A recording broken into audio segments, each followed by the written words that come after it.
कैसी कैसी विचित्र स्थितियां अपन जान करके निर्माण कर रहे हैं कुछ सोचे बिना।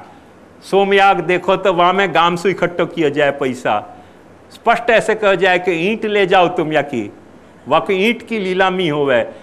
क्यों ईंट ले जाओ? क्योंकि जिनको बच्चा नहीं होता होगा तो बच्चा हो जाएगा। भाई कोई हॉस्पिटल चल रही है फर्टिलाइजेशन की, वहां में जाओ ईंट से क्या बच्चा पैदा होगा? ईंट पैदा होगी, वो ईंटें बेच दें और कई लोग इनको फिर वो ईंटें खरीद ले के हाँ बच्चा पैदा हो। ईंट को क्या बच्चा पैदा होगा?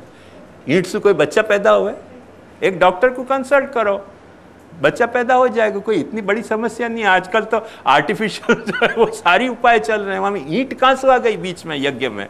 ये कहीं ईटमोलॉजी में नहीं लिखे तो कि ईंट बेचने से बच्चा पैदा हो जाएगा। यज्ञ की ईटमोलॉजी में ये बात नहीं थी। अपन या लिए यज्ञ कर रहे हैं कि ईंट ले जाओ हमारे यज्ञ की, बच्चा पैदा हो जाएगा।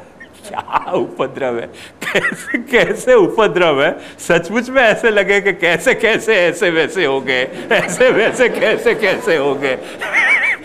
ये विचित्र कौभांड लग रहा है कि या को रिलेशन क्या भाई? यज्ञ तुमने कियो, वह ईंट को बेचने से बच्चा कैसे पैदा होएगा? कहाँ बताइए शास्त्र में ऐसी उटपटांग बात?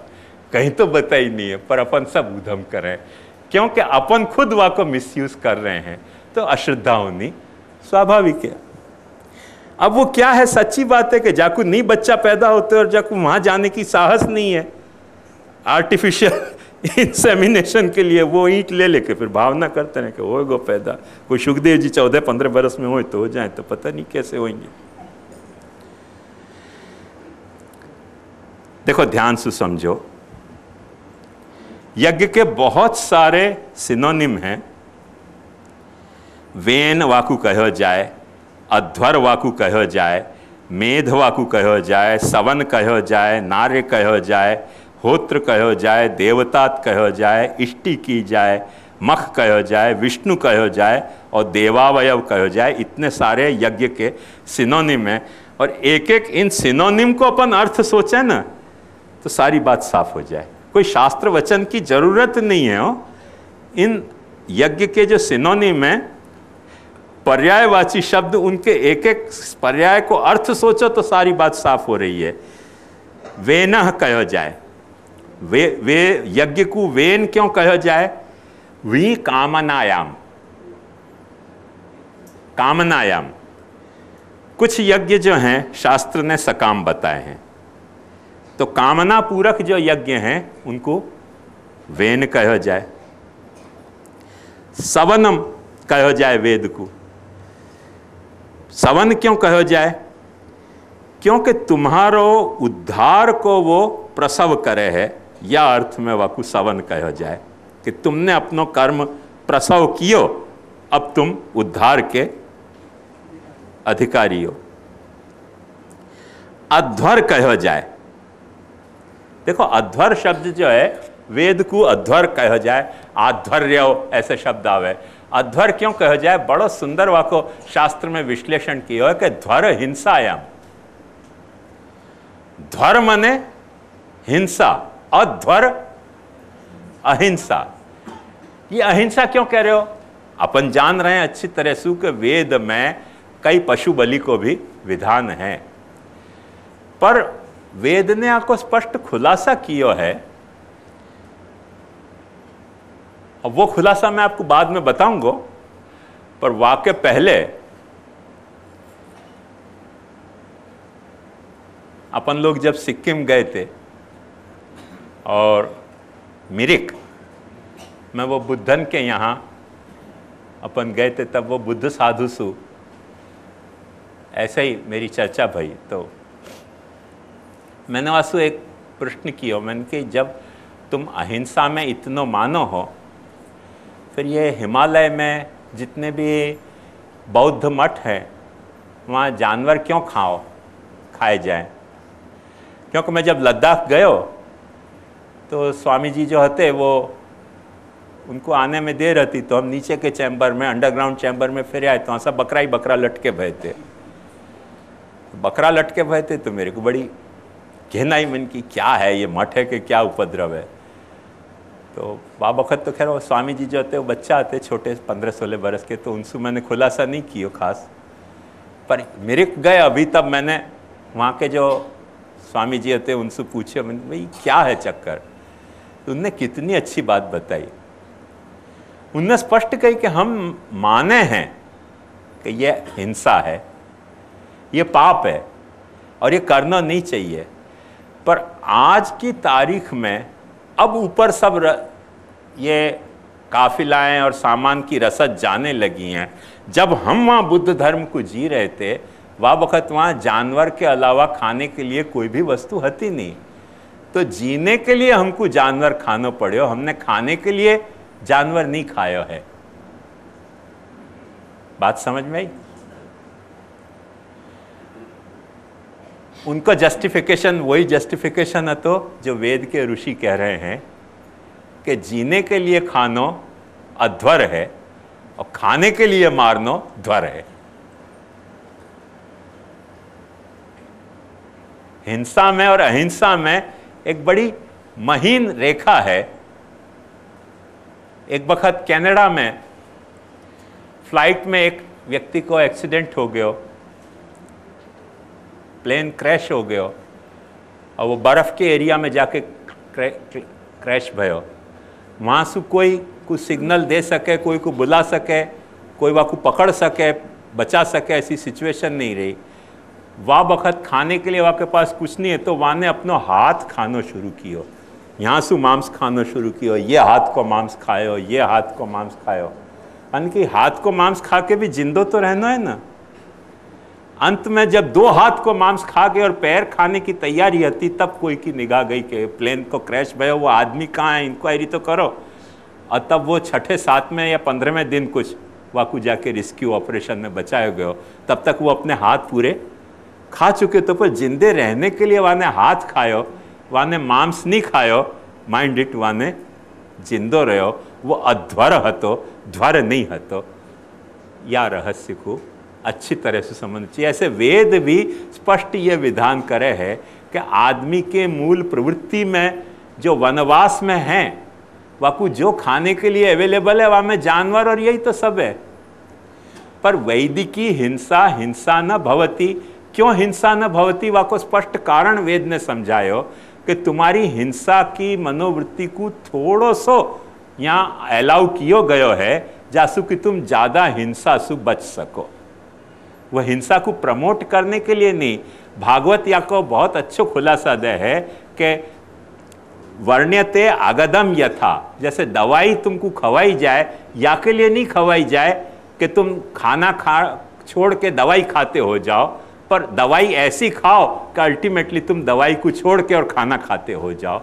ऐसे शास्त्र ने जो है सो काम की पूर्ति और जो है वो हिंसा की भी कुछ सर्टन प्रपोर्शन में छूट दी है। वो यालिए छूट दी है कि वासु तुम अपने आप को अतिरेक से बचा सको, क्योंकि जो स्वस्ति है, स्वस्ति काम के अतिरेक में नहीं है, न काम के अति निषेध में है। महाप्रभु जी ने बहुत अच्छी बात बताई है कि सर्व इंद्रियन को दमन करने सु सर्व इंद्रिय के देवतान को तुम जो है वो विद्रोह करोगे, और विद्रोह करने के बाद तुमने बहुत बड़ी महाभारत ठान ली तुम्हारे खुद के साथ।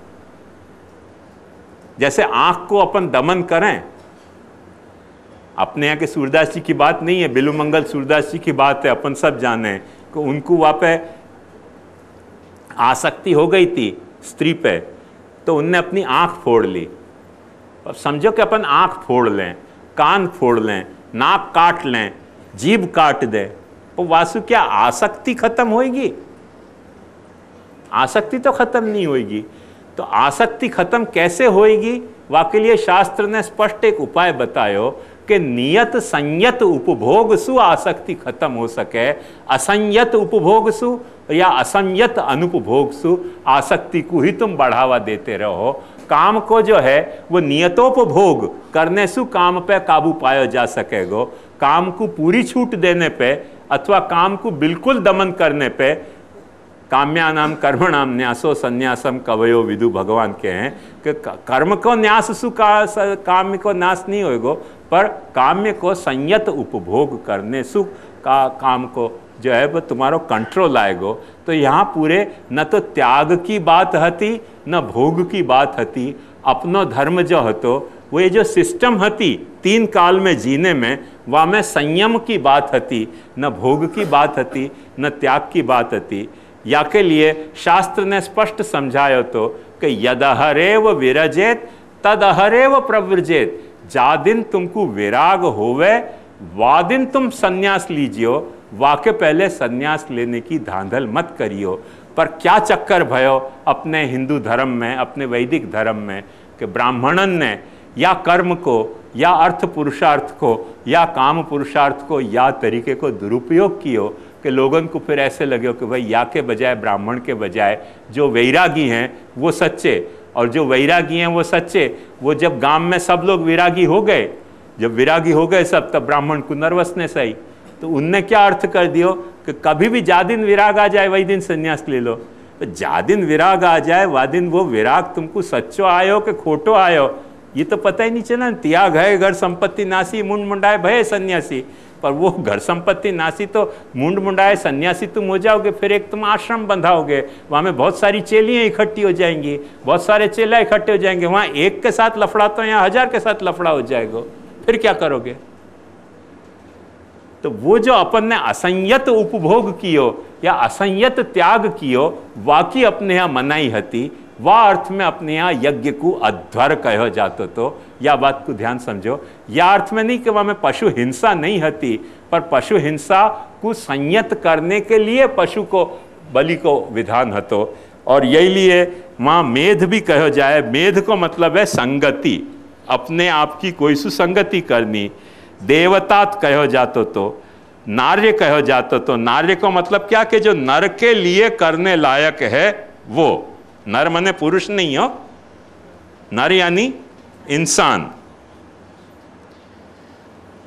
यज्ञ को दूसरों सिनोनिम में देवतात, देवतात को मतलब क्या कि दिवु क्रीड़ा विजिगिषा मोद मद स्वप्न कांत गतिषु, 10 तरह की जा में लीला करने की सामर्थ्य है, वा के साथ तुम इंटरेक्शन जासु कर सकते हो, वा का नाम यज्ञ है।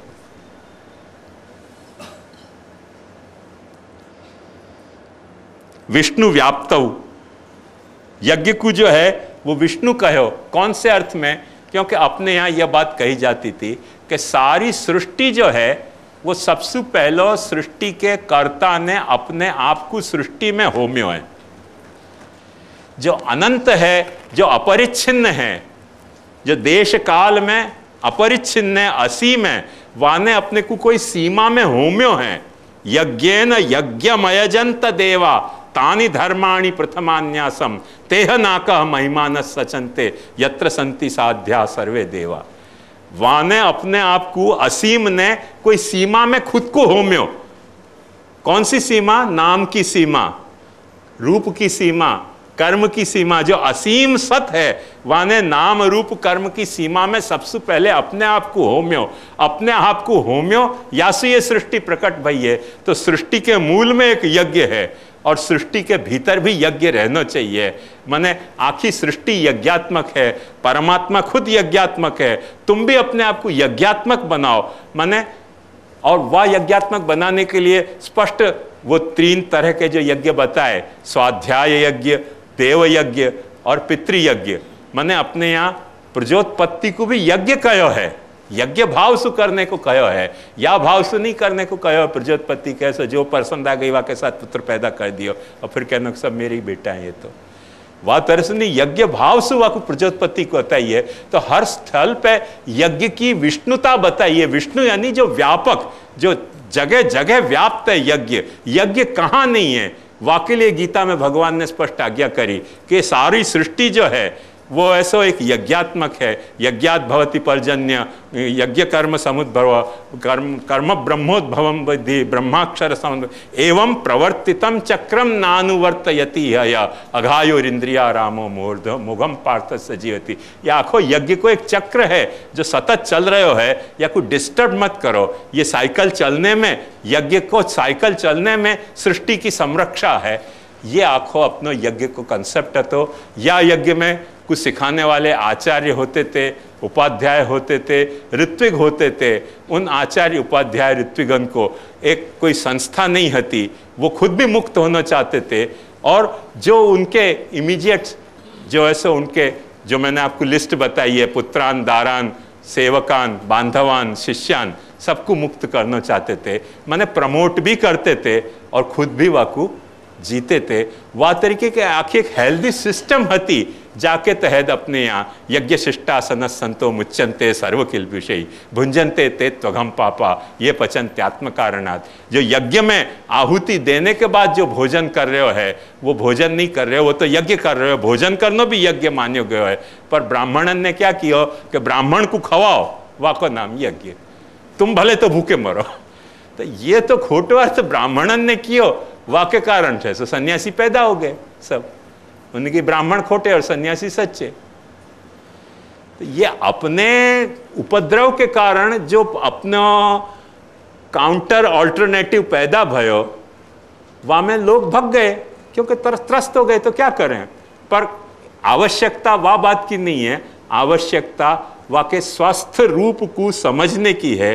और वह स्वस्थ रूप को अपन समझें तो वैदिक जो ये उपदेश की जन शिक्षा को जो स्वरूप हतो, वाकी डिग्निटी अपने को बराबर समझ में आवे कि वो सर्वव्यापी एक प्रकार है। और सर्वव्यापी होते भय भी कितनो माने यूनिवर्सल होते भय भी कितनो पर्सनल है, ये वाकी बेस्ट क्वालिटी है कि वो पर्सनल होते भय अपनी यूनिवर्सल कैरेक्टर को नहीं छोड़ रहे है, और यूनिवर्सल होने के कारण वो पर्सनल इन्वॉल्वमेंट को नहीं छोड़ रहे है। दोनों बैलेंस को वो टिपिकली निभा रहे है। ये अपने श्रौत यज्ञन की गरिमा, श्रौत आचार्यन की, श्रौत उपाध्यायन की, श्रौत जो है वो गुरुन की, और श्रौत ऋत्विकन की गरिमा हती।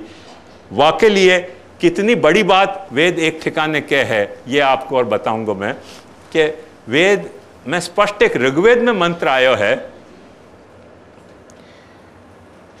हृदातष्टेषु मनसो जवेषु यद ब्राह्मणा संयजन्ते सखाय अत्राहत्वं विजह्रु वेद्याभि ओह ब्रह्माणो विचरन्ति उत्वे।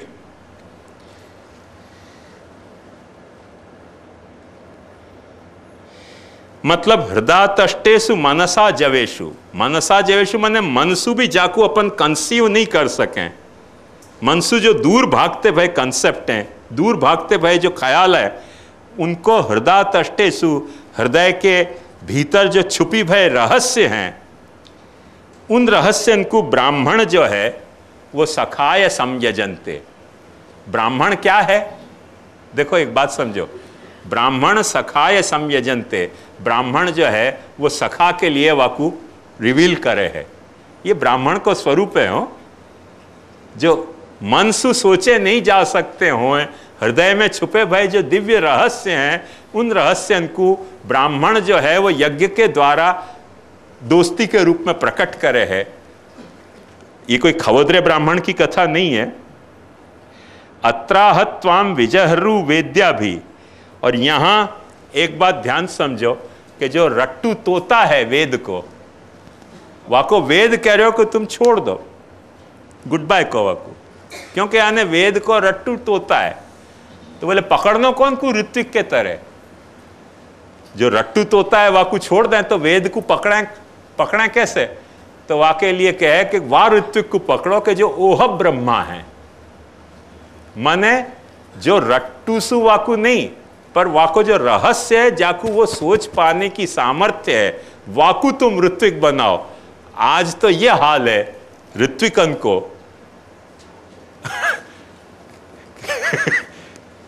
कि हमारे कोई को मैंने कि भाई तुम यज्ञ करा, ब्याह करा दोगे? उनकी करा देंगे। तो करा दिया ब्याह।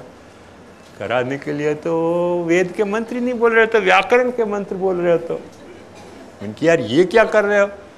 कि अब ये तो आपकी भी चुप और मेरी भी चुप, आपने आज्ञा करी तो मैंने करा दिया ब्याह। अरे भाई तो कहना तो चाहिए तो कि क्या भाई वेद को मंत्र तो बोल ही नहीं रहे हो, कुछ भी मंत्र बोल देते वो। कारण क्या भयो? मंत्र नहीं आवे है मंत्र को रहस्य नहीं आवे और सब ऋत्विक हो गए। क्यों? कि न तुमको श्रद्धा है, न हम ब्राह्मणन के भीतर वेद के प्रति श्रद्धा बची है। और वेद क्या कह रहे हो है कि जो वेद के रहस्य को ऊह कर सके, ओह ब्रह्मा होए, ऊह कर सके, वाकु ऋत्विक बनाओ। जो वेद को खाली रट्टू तोता होए, वाकु ऋत्विक मत बनाओ। इतनी स्पष्ट इंस्ट्रक्शन हती, ये स्पष्ट इंस्ट्रक्शन अपन नहीं निभा पाए तो नेचुरली गड़बड़ तो होनी स्वाभाविक ही है। या के लिए जो वेद को जन शिक्षा को कार्यक्रम हतो, वाके लिए ब्राह्मण की क्वालिफिकेशन में वेद ने क्या कहो कि यजनम, याजनम, अध्ययनम, अध्यापनम, दानम और प्रतिग्रह षट्कर्माणि दिने दिने। हर ब्राह्मण को खुद यजन करना चाहिए। आज की तारीख में ब्राह्मण खुद यजन करे ही नहीं, यजन करावे दक्षिणा के लिए, यजन तो नहीं करे। तो वेद ऐसे नहीं कह रहे हो, वेद ऐसे कह रहे हो कि याजन करावे, वाको नाम ब्राह्मण नहीं, सबसे पहले जो खुद यजन करे है। देखो ध्यान से समझो, महाप्रभु जी भी यही बात कह रहे हैं कि तत्र आदित साधनान्याह कृष्ण सेवा परम यज देव पूजा संगति करण दानेशु। वेद गुरु के लक्षण में क्या बता रहे हो कि जो खुद यजन करतो होए, जो खुद सेवा परायण, तत्र सेवा पर एव गुरु। वाके बाद याजनम, तो याजनम का मतलब क्या? महाप्रभु जी भी देखो कह रहे हैं याजन माने दूसरे को करानो। जो बात बताई गई थी कि वो ब्राह्मण जो है वो वाको माने आचार भी ग्रहण करावे और विचार भी ग्रहण करावे, ऐसे महाप्रभु जी भी कह रहे हैं कि यो ही सेवाम उपदेक्षति स स्वयं चेत्ताम उत्तमाम जानियात स्वयं कुतो न कुर्यात। यदि तुम सेवा दूसरे को समझा रहे हो तो तुम खुद क्यों नहीं कर रहे हो? तत्रापि निमित्तानि वारयति। निमित्तानि क्यों वारयति? क्योंकि तुम सेवा कराने के लिए सेवा कराओ, पैसा कमाने के लिए सेवा मत करो और न पैसा कमाने के लिए सेवा कराओ। एक घर तो डाकण भी छोड़े तो तुम यार वल्लभ वंशज होके क्यों नहीं छोड़ पा रहे हो? क्या तकलीफ क्या है तुमको, ये बताओ।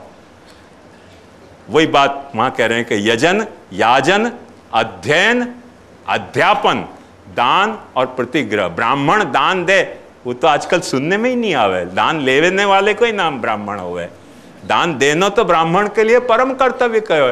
तो यजन, अध्ययन और दान ये ब्राह्मण को कर्तव्य बतायो शास्त्र ने। अध्यापन की वाकु गुरु दक्षिणा मांग बताई है, पर गुरु दक्षिणा मांगी तो दक्षिणा नहीं है, मांगी तो भीख है अध्यापन की। और याजन की दक्षिणा शास्त्र ने जो बताई है वही दक्षिणा ली जा सके। अधिक दक्षिणा लेने पे वो याजन नहीं होके अपयाजन हो रहे हो, यह भी शास्त्र ने व्यवस्था बताई है। तो ये सारो आखी इंटीग्रिटी हती वेद के ऐसो जन शिक्षा प्रशिक्षण की और प्रशिक्षक की, और वहाँ में प्रशिक्षित होने वाले की, वो सिस्टम वेद की अपन ने नहीं निभाई। वासु दूसरे अल्टरनेटिव पैदा भय समाज में, वो अपन कल करेंगे। थोड़ी देर यहाँ इंटरवल करें।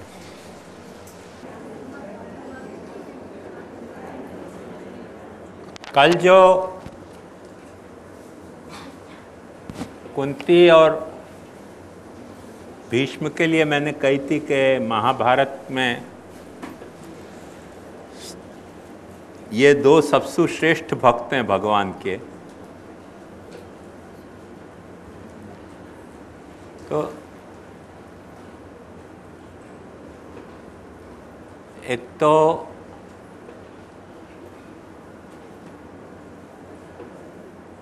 भीष्म के बारे में तो कोई सवाल पैदा ही नहीं हुआ है, क्योंकि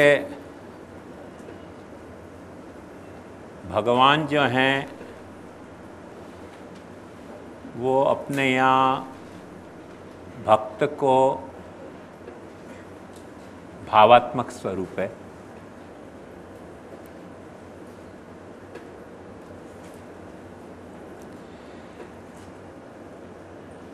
भक्त को भावात्मक स्वरूप है, वाकी पुष्टि के कई लेवल हैं। सबसे पहला लेवल जैसे आचार्य चरण बतावें कि जा जो स्वरूप तेरे को रुचतो होए वो पधरा ला। अब आचार्य चरण वाकु पुष्ट करके पधरा दें। तो सबसे पहले कोई स्वरूप को अपने को रुचनो, तो स्वरूप अपने आप में एक हकीकत है, पर वाको रुचिकर होनो भक्त को भाव के कारण पैदा हो तो धर्म है। वो वामे अपने आप में नहीं है, क्योंकि यदि वामे अपने आप में वो धर्म हो तो सबको रुचिकर होना चाहिए। तो देखो यह बात को ध्यान से समझो कि यदि वस्तु में रुचि के उत्पादन करने को स्वयं सिद्ध धर्म होए, तो जो भी वस्तु जो भी व्यक्ति वाकु देखे वाकु रुचि उत्पन्न होनी चाहिए। जैसे आग में स्वयं सिद्ध दाहकता है, तो जो भी छुएगो वाको आग दहन करेगो। कुछ धर्म जो हैं वस्तु में खुद के होवें, माने अन्य सु निरपेक्ष होवें, कि जहाँ में कोई होए के नहीं होए वहाँ में वो धर्म होवे ही है। जैसे आग की दाहकता, आग की प्रकाश रूपता,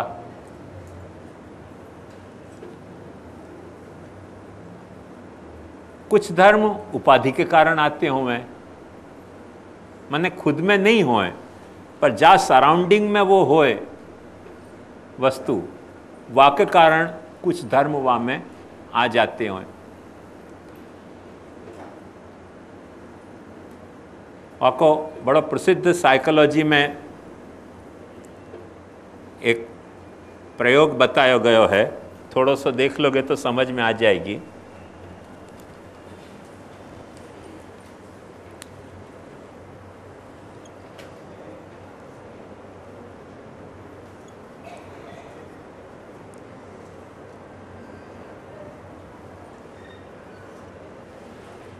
अब ये लाइन बड़ी दिखेगी, ये लाइन छोटी दिखेगी, क्योंकि क्लोज्ड है और वो ओपन है।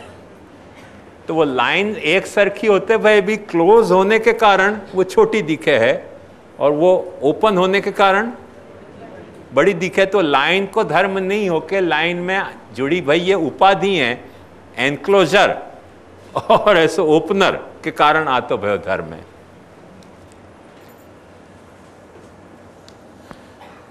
और भी प्रसिद्ध उदाहरण याके दिए जाएं कि जैसे ये जो कांच है, वाके पीछे जो लाइट जुड़ रही है, वो कांच जा रंग को होएगो वह रंग की लाइट हो जाएगी। तो वो रंग लाइट को खुद को नहीं है, पर कांच के कारण आतो भयो रंग है। ये सब औपाधिक धर्म है। कई लोग भगवान के बहुत सारे गुण धर्मन को या तरह से औपाधिक माने हैं। एक बात ध्यान से समझो कि भगवान में औपाधिक धर्म नहीं हो सके ऐसी बात नहीं है। भगवान में भी औपाधिक धर्म हो सके हैं, आनंद से हो सके, हर वस्तु में औपाधिक धर्म हो सके, तो भगवान में क्यों नहीं हो सके। मगर भगवान को भजनीय होनो वाको स्वाभाविक धर्म है कि औपाधिक धर्म है, ये जब प्रश्न उठे तब अपना सिद्धांत यह है कि भगवान को भजनीय होना न तो वाको स्वाभाविक धर्म है, न वाको औपाधिक धर्म है, पर भावात्मक धर्म है। यदि कोई भक्त को भाव है कि मुझको या स्वरूप को भजन करना है, तो तुरंत वहां में भजनीयता प्रकट हो जाए। भक्त को भाव अथवा कोई व्यक्ति की भ्रांति सो भगवान में कोई धर्म पैदा होवे कि नहीं होवे। महाप्रभु जी को यह बारे में बड़ा एक यूनिक प्रिंसिपल है जो शायद वर्ल्ड की कोई थियोलॉजी में नहीं दिया गया है। कोई ईश्वरवादी ने, देवशास्त्री ने या बात को नहीं स्वीकार्यो, पर महाप्रभु जी पता नहीं कैसी दमखम है कि वो यह बात को स्वीकार रहे हैं कि भ्रांति सु भी यदि भगवान को कोई भज रहे हो और भगवान प्रकट हैं, भ्रांति से भगवान को कोई देख रहे हो है, कोई तरह की भ्रांति के वश, और भगवान यदि प्रकट हैं तो भगवान में वो गुण आ जाएंगे, ट्रांसमिट हो जाएंगे भ्रांति के। पर अवतार काल के वक्त वो हो सके हैं, अनवतार काल में वो संभव नहीं है, क्योंकि भ्रांति में उतनी सामर्थ्य नहीं है जितनी भाव में सामर्थ्य है। महाप्रभु जी को भक्ति मार्गी आचार्य होना भक्ति और भ्रांति में या तरह से डिफरेंशिएशन करे कि भगवान यदि प्रकट है तो भ्रांतिवश कल्पित रूप भी परमात्मा को सच्चो रूप हो जाएगा, और भगवान यदि प्रकट नहीं है तो भ्रांतिवश कल्पित रूप भगवान को वास्तविक रूप नहीं होके कल्पित रूप है, वो सिर्फ तुम्हारे मन की खुराफात है। पर भाव को यदि तुम्हारा है कोई, तो भाव में महाप्रभु जी ये शक्ति मान रहे हैं, और वो क्यों वो शक्ति मान रहे हैं वह को कारण स्पष्ट समझो। क्योंकि भ्रांति जो है वो बुद्धि को खुद को धर्म नहीं होके बुद्धि और बुद्धि की तामस अवस्था के कॉम्बिनेशन से पैदा होती एक वृत्ति है। और जहां तक भाव को सवाल है, महाप्रभु जी भाव को बुद्धि को विषय नहीं मान के, मन को विषय नहीं मान के, अहंकार को विषय नहीं मान के, चित्त को विषय नहीं मान के आत्मा को विषय मान रहे हैं कि वो तो आत्मा में से भाव पैदा हुआ है। तो जब आत्मा में से कोई चीज पैदा हो रही है तो वो सीधी परमात्मा से जुड़ सके है पास होने के कारण। और बुद्धि भगवान से थोड़ी दूर है। कितनी दूर है कि परमात्मा, परमात्मा के बाद आत्मा, आत्मा के बाद अंतःकरण, और वह अंतःकरण में एक बुद्धि, तो थोड़ी दूर गई है बुद्धि परमात्मा से, थोड़ा डिस्टेंस क्रिएट भयो है। या के लिए बुद्धि में जो भी कुछ खुराफात पैदा हो रही हो वो परमात्मा को डायरेक्टली इन्वॉल्व नहीं कर पावे। या लिए शास्त्र में कई वक्त कहा जाए कि तुमने जातर सु बुद्धि सु सोचो वैसो परमात्मा होनो जरूरी नहीं है। मने यतो वाचो निवर्तन्ते अप्राप्य मनसा सह आनंदम ब्रह्मणो विद्वान। पर भाव जो है वाकु महाप्रभु जी, दूसरे इनकी बात मैं नहीं कह रही हूं, अपने महाप्रभु जी को जो दृष्टिकोण है वो भाव जो है वो आत्मा और परमात्मा के बीच में रहो भयो कोई तरह को लॉ ऑफ ग्रेविटेशन है। लॉ ऑफ ग्रेविटेशन का मतलब क्या कि पृथ्वी खींच रही है कोई भी पिंड को। देखो ध्यान से समझियो, अब पृथ्वी के ऊपर तो ये आसन आ गया, आसन के ऊपर टेबल आ गया, टेबल के ऊपर फिर ये आसन आ गया, फिर भी देखो खींच रही है।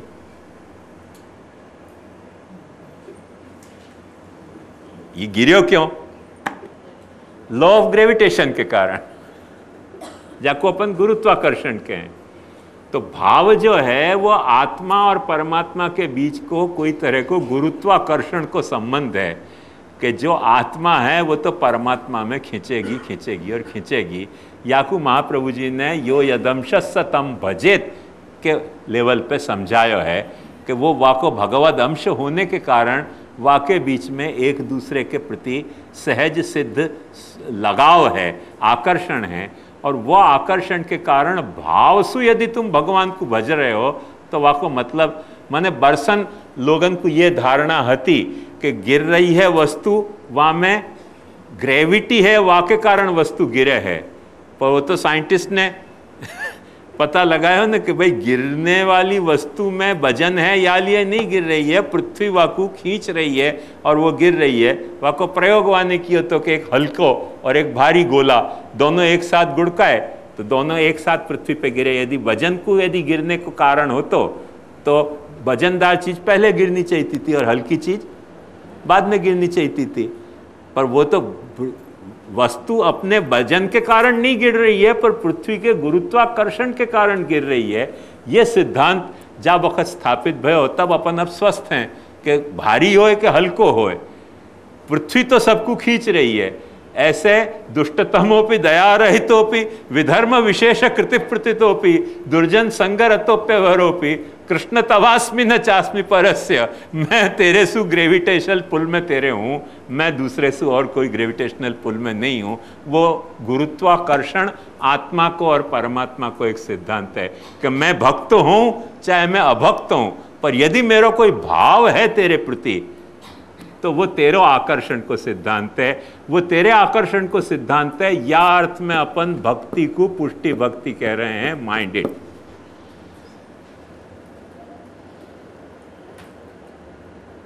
भक्ति क्यों पुष्टि भक्ति है? क्योंकि गुरुत्वाकर्षण के सिद्धांत के कारण परमात्मा आत्मा को खींच रहे है। अब वो कुछ अपने पंख लगा के और उड़े तो अपन देख रहे हैं कि अपन सभी उड़ पा रहे हैं पृथ्वी पे से। कबूतर भी उड़ जा रहे हो, विमान भी उड़ जा रहे हो, रॉकेट भी उड़ जा रहे हो। वो एंटी ग्रेविटी को फोर्स है। जो उड़ रहे हो है, जो भाग रहे हो है, वह के लिए एक्स्ट्रा फोर्स की जरूरत है। नेचुरल फोर्स में वो तो गिरेगो, जो ऊपर छटकना चाह रहे हो तो कोई एक्स्ट्रा फोर्स काम कर रही है। ऐसे जो भगवान सु छटक रहे हो है, वाकु एक्स्ट्रा कोई अविद्या की फोर्स काम कर रही है, वो एंटी ग्रेविटेशनल फोर्स काम कर रही है, वाके लिए छटक रहे हो है। जो नेचुरल कोर्स है वहाँ में तो जो आत्मा है वो परमात्मा के आकर्षण सु परमात्मा के प्रति भाव वालो होएगो। ये सिद्धांत होने के कारण भाव को महाप्रभु जी ने कोई एक डिग्निटी प्रोवाइड की है जो बुद्धि को नहीं प्रोवाइड की है। कि बुद्धि में क्योंकि थोड़ा सा गैप आ गया है, थोड़ा सा गैप आ गया है, वाकई कारण वह जैसे एक बात ध्यान समझो कि वही पृथ्वी में जल भरे भयो होए तो पृथ्वी को ग्रेविटेशनल फोर्स थोड़ो कमजोर पड़ जाए। जो पृथ्वी पर जितना वजन है उतना वजन पानी में नहीं रह जाए, क्योंकि वो पुल जो है कम हो जाए। तो ये एक सिद्धांत है। या सिद्धांत के तहत अविद्या को सागर अपने में लहरा तो होए तो वजन कम हो जाएगा, वो खींचेगा नहीं जल्दी से नीचे। और अविद्या को सागर नहीं लहरा रहे हो है तो गिरनो आत्मा को परमात्मा के तरफ खींचनो बिल्कुल लाजिमी बात है। तो भाव को ये महाप्रभु जी एक गरिमा प्रदान करना चाह रहे हैं, और वह गरिमा के कारण महाप्रभु जी ये बात कह रहे हैं कि अवतार काल होए कि अनवतार काल होए, भाव में ये शक्ति है कि भगवान को रूप घड़ सके। पर बुद्धि में वो चाहे परमात्मिका होए चाहे भ्रांति रूप होए या संशयात्मिका होए, वहाँ में उतनी सामर्थ्य नहीं है कि वो भगवान को रूप घड़ सके। पर फिर पाछी एक बात ध्यान से समझो कि यदि परमात्मा खुद प्रकट हो गए तो फिर कोर्स रिवर्स हो जाएगा, क्योंकि प्रकट होने के बाद वो पुल जो है वो बढ़ जाए है तो वह वक्त परमात्मा के विषय में रही भई भ्रांति भी फिर परमात्मा को रूप घड़ने वाली हो जाए। क्योंकि तुमने जा भ्रांति से परमात्मा को देखो, परमात्मा वैसो तुमको दिखलाई देगो, और वस्तुतः परमात्मा तुम्हारे अर्थ में वह वक्त वैसो हो जाएगा। या लिए महाप्रभु जी कहें कि यदि कोई अच्छो राक्षस है और वाके सामने भगवान प्रकट हो जाए तो वो राक्षस जैसे सोच रहे हो कि भगवान ऐसे होने चाहिए, भगवान वैसे हैं वाके लिए। कंस को जैसे मृत्यु रूप भगवान दिख रहे थे तो भगवान सचमुच में मृत्यु रूप ही होते वाके लिए। वाकी भ्रांति होती पर वो बात सच हो गई। वो भक्त के अर्थ में वो बात अवतार और अनवतार दोनों में लागू पड़ रही है, पर भ्रांति चाहे मति सन्मति वो अवतार काल में तो लागू होएगी पर अनवतार काल में लागू नहीं होएगी। अब एक बात ध्यान समझो कि ये अपना एक जनरल प्रिंसिपल यदि आपको ख्याल में आ जाए तो भीष्म को एक भाव है भगवान के प्रति, और कितना जबरदस्त वो भाव अपने आरंभ में भगवत विषय कोई भी भाव अपने आप में एक कोई प्रामाणिकता लिए भय है। जो तुलसीदास जी भी कहे ना, जाकी रही भावना जैसी प्रभु मूरत तिन देखी तैसी, यद्य धिया तो रुगाय विभावयंती तत्तद वपु प्रणय से सदनुग्राय। तो वो भावसु भगवत रूप घड़ने, रूप घड़ लियो वो तो रुचि सी बात हो गई।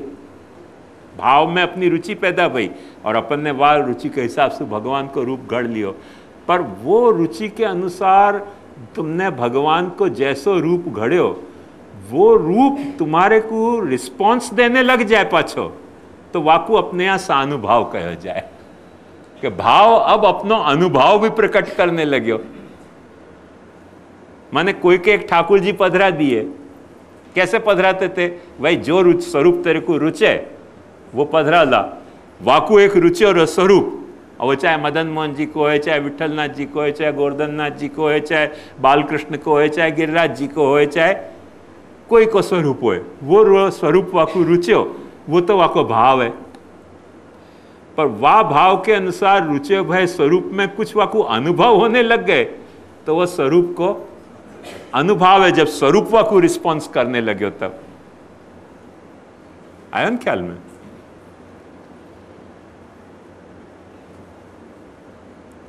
एग्जैक्टली ये वही स्थिति है कि जैसे बच्चा अपन ने पैदा कियो तो बच्चा में अपनो भाव पैदा हो गयो कि मेरो बच्चा है, वो बच्चा कोई दिन जाके ललक के अपने गले चिपक जाए, मम्मी के पप्पा के वादिन वाने अनुभव प्रकट कर दियो। अब वो केवल भाव का विषय नहीं रहे हो ना, बच्चा जब अपने बिना रोने लग जाए कि मम्मी कहाँ गई पापा कहाँ गए, तो बच्चा अपनो अनुभव प्रकट कर रहे हो। तो वो जो अनुभव प्रकट कर रहे हो तब तुम्हारे भाव की जो है सो डेप्थ है, इंटेंसिटी है, वो प्रकट हो गई वहां। जब बच्चा ने वह बात को एक्सेप्ट कर ली कि हाँ ये मेरी मम्मी है, ये मेरो पप्पा है, ये मेरो भाई है, ये मेरी बहन है, ये मेरो घर है, वो बच्चा ने जब एक्सेप्ट कर लियो तब वह ने अनुभव प्रकट कर दियो। ऐसे भगवत स्वरूप जा वक्त अनुभव प्रकट करने लग जाए, वह वक्त तुम्हारा भाव परीक्षा में पास हो गयो। अब देखो भगवान कह रहे हैं कि मैं शस्त्र नहीं उठाऊंगा, भीष्म कह रहे हैं यार भगवान ये चालाकी चलेगी नहीं तुम्हारी, मैं शस्त्र उठाऊंगा। तो अब क्या सिचुएशन है कि भीष्म जो है वो विजेता भक्त है और भगवान पराजित भगवान है। वहां ने अनुभव प्रकट कर दिया ना, भीष्म भगवान को जीतना चाह रहे हो है, वाको भाव है, जीतनो द्वेष सु नहीं चाह रहे हो, पाछो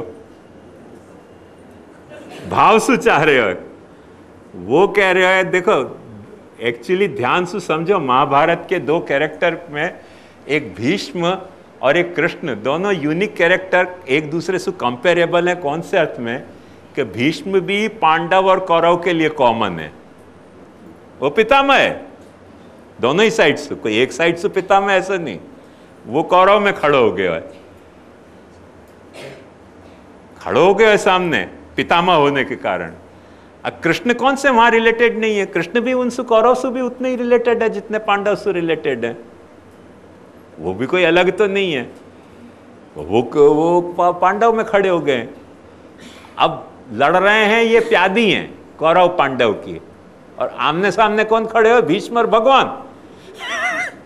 भीष्म कह रहे हो कि यार यह लड़ाई में मैं तुमको जीत के बताऊंगा, तुम भले कहते हो कि लड़ नहीं सकूंगा, लड़ूंगा नहीं, मैं शस्त्र नहीं उठाऊंगा, मैं उठवाऊंगा।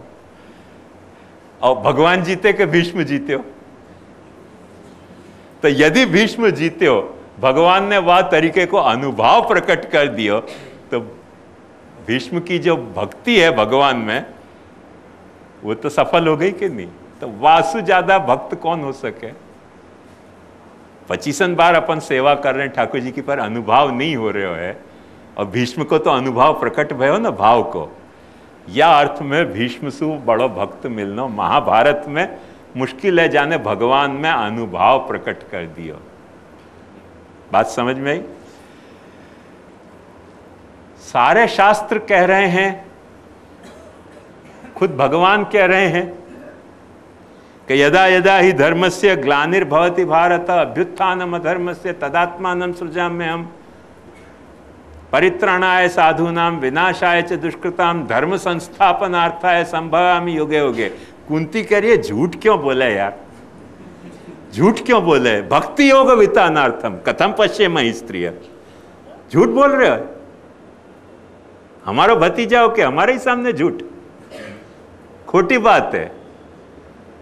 ये सारे काम तू जो है वो ऊपर भी बैठे कर सकते तो धर्म स्थापन ऊपर बैठ के नहीं कर सकते तो कबूल करके तू सर्वसमर्थ नहीं है। असुर को प्राण हरण ऊपर से नहीं कर सकते तो दुनिया में मरे काय को आदमी, भगवान नहीं मारतो है तो वो भी तो ऊपर से कर सकते तो। जो बुद्धि प्रेरक है, नित्य गायत्री में परमात्मा की यही तो उपासना करी जाए कि बुद्धि प्रेरक कृष्ण है, भर्गो देवस्य धीमहि। तो बुद्धि प्रेरक करके तू धर्म को प्रवर्तन भी कर सके। झूठ मत बोल कि इंसान कारण के लिए आयो, तू आयो है हमारे लिए,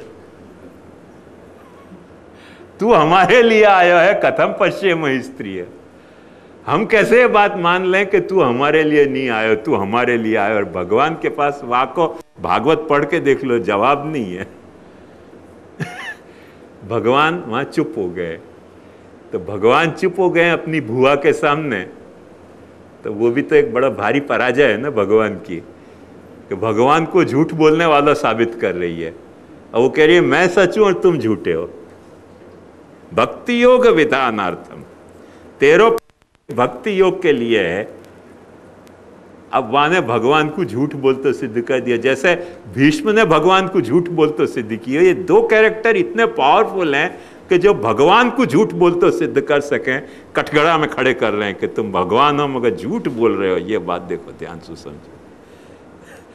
इन दोनों से बड़ा भक्त महाभारत में और कौन हो सके कि जो भगवान की ठेकड़ी उड़ा दे रहे हैं कि यार तुम झूठ बोलने वाले हो, सच नहीं बोल रहे हो, सच बोल के बताओ। और भगवान उनके सामने हार गए।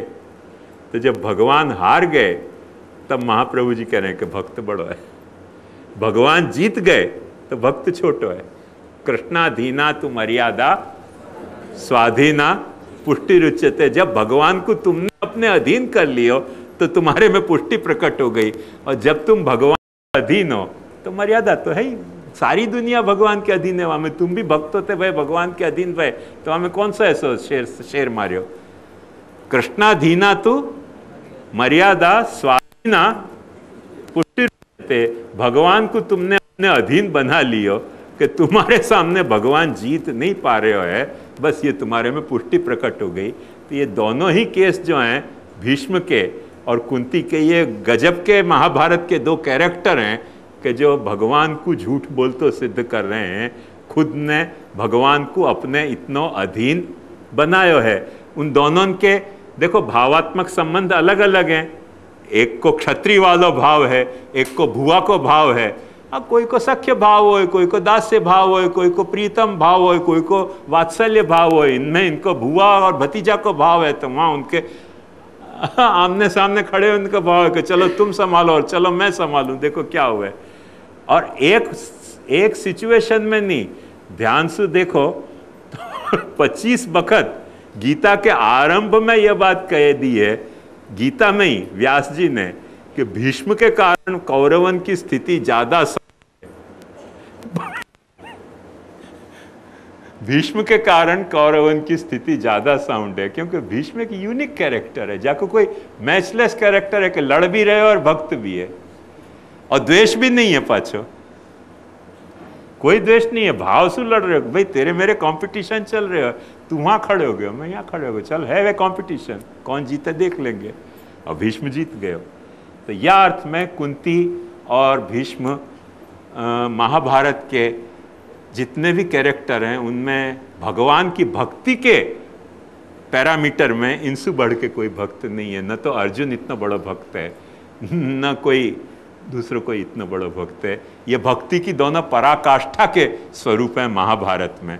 और अन्यत्र दूसरे भक्त 50 होंगे, हनुमान जी भी हैं, तो और भी कई भक्त हो सकें। तो महाभारत में इनसे बढ़ के भगवान को कोई, दो कैरेक्टर से बढ़ के कोई भक्त नहीं है। ये बात मैंने कल समझानी चाहिए थी। दूसरी बात, ब्रह्म संबंधित वैष्णव जीवन पर्यंत कोई पण पाप आचरे तो तेवा गुरु आचार्य तेना पापना कर्मोना दुष्कर्मोना भागीदार थाय।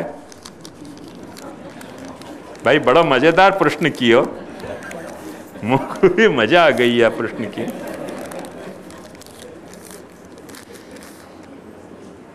या में देखो एक बात ध्यान समझो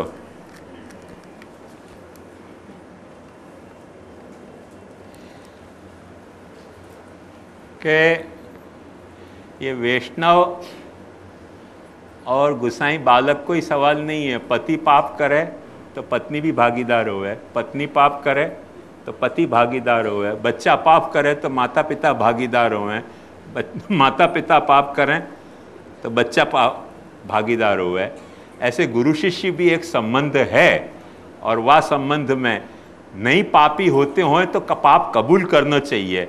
मैं तो या मत कहूँ, क्योंकि मेरे ने पाप कियो तो वाकी रिस्पॉन्सिबिलिटी मुझको लेनी चाहिए। यदि मैं वाको अपना मानता हूँ तो मैं यही लिए गोस्वामी जो भी उपद्रव करे वाको यूँ नहीं कहूँ कि वो गोस्वामी करे, मैं कहूँ हम गोस्वामी ऐसे करें क्योंकि मेरा पाप है। तो सिर्फ वैष्णव की कथा नहीं है।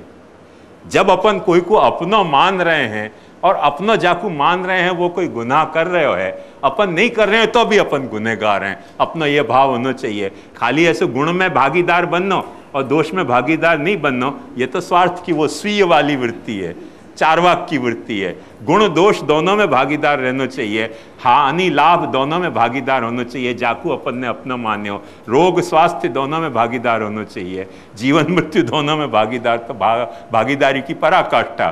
पर कम से कम गुण दोष और हानि लाभ इन सब में तो, रोग स्वास्थ्य सब में तो अपनी भागीदारी होनी चाहिए। यदि कोई को अपन अपना मान रहे हैं, यदि अपना नहीं मान रहे हैं तो पाछी वही कथा प्रकट भाई के 25 साल तो निकाल दिए, 20 दिन निकालने में और क्या जाएगा।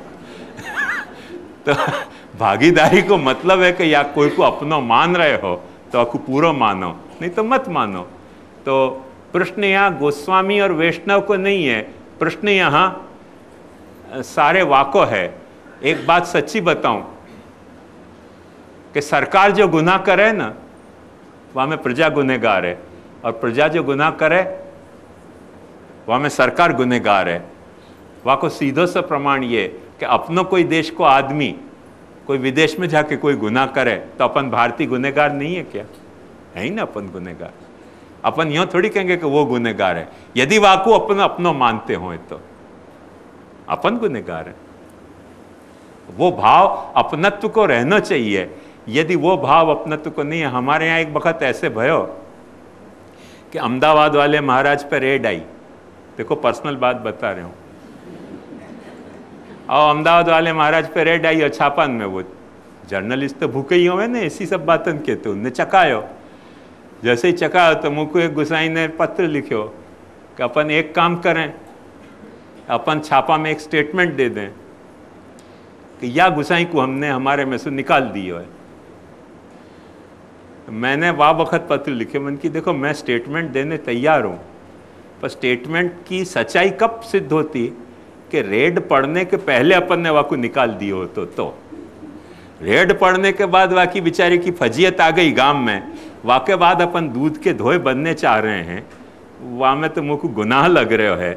अब भूले से मुझको ये लिखा गया कि अपने यहाँ भी रेड आ सके, तो हमारे बड़े मंदिर में रेड आ गई।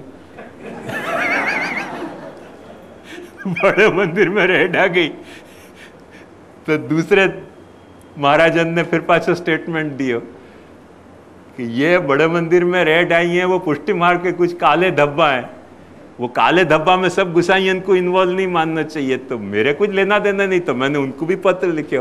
मैंने क्या काले धब्बा तो आप नहीं है तो क्या आप आपको हमारे आप हमको आप अपना नहीं मान रहे हो क्या? हमारे काले धब्बा आपके काले धब्बा है, रेड आपके यहाँ भी आ सके तो उनके यहाँ भी रेड आ गई। मेरे को एक दिन मिले, मन की भाई अब आपके यहाँ भी तो रेड आ गई, अब काले धब्बा को क्या भयो?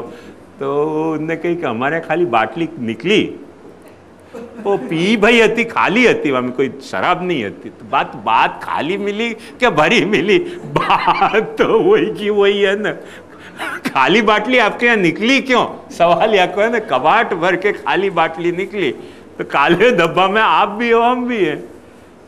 आओ भाई हर का अपने बेहुसर का। तो ये जो वृत्ति है ना मूल में बड़ी दोगली मनोवृत्ति है मेरे हिसाब से, कि कौन गुनहगार है और कौन गुनहगार नहीं है। साफ कबूल करो कि आपको गुनाह मेरो गुनाह है, मेरो गुनाह आपको गुनाह है। यदि आप मुझको अपना मानते हो, यदि मैं आपको अपना मानता हूँ। जो वैष्णव गुनाह कर रहे हो है वो गुसाई को गुनाह है, जो गुसाई गुनाह कर रहे हो है वो आपको भी गुनाह है और है ही। या बात को स्वीकार कर चलना चाहिए, तो अपने आप या बात को सॉल्यूशन आ जाएगा। और अपन या तरह से सोचने लगेंगे कि मेरो गुनाह नहीं है पर तुम्हारो गुनाह है, तो फिर पाछा वो चक्कर चलते ही रहेगा कि हमको बिगाड़े कौन ने। अब वो क्या हुआ कि लड़का लड़की भग जाए, तो लड़का वाले के यहाँ जाके पूछो तो क्या बहुत सीधो लड़का है, तो लड़की बदमाश थी। लड़की वाले को पूछो, बोले गाय जैसी थी, वो बदमाश भगा के ले गए। भाई दोनों भाग गए, कोई अकेले तो कोई भागे नहीं है संन्यास लेके, दोनों भाग गए। वहाँ में वो अपनी अपनी रामायण बतावे, दूसरे को पाछो गुनेगार बतावे। वो वृत्ति मूल में खोटी है, दोनों गुनेगार हैं। उनका गुनाह की नाकर चू जीस्त बिगो मन बदकुनम और तू बद मुकाफात दी, बस मन मियाँ ने फर्क तू चीस्त बुगो। ये बात है कि हर आदमी गुनेगार है।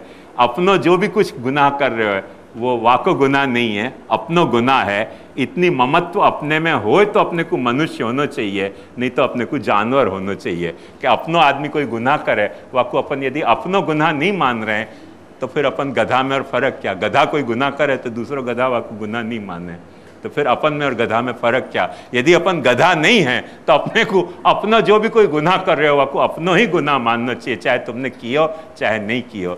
ऐसे गुसाई जो गुनाह कर रहे हो वाके गुनहगार वैष्णव हैं, और वैष्णव जो गुनाह कर रहे हो वाके गुनहगार हम गुसाई हैं। आपस में अपने को ममत्व उतना रखना चाहिए, क्योंकि अपन दोनों पुष्टि मार्ग में महाप्रभु जी के अनुगामी हैं। अपने में वो भाव अपनत्व को दृढ़ होना चाहिए, तभी यह पॉइंट को सॉल्यूशन आ सके, नहीं तो नहीं आ सके। मैं समझूं कि यहाँ आपको रखें आज दृढ़ चरणन केरो भरोसो, दृढ़ चरणन केरो। श्री वल्लभ नख चंद्र छटा बिन, सब जग माझ अंधेरो भरोसो, दृढ़ चरणन केरो। साधन और नहीं या कली में, जासो होए निवेरो। सूर कहा कहे द्विविध आंधरो, बिना मोल को चेरो भरोसो, दृढ़ चरणन के।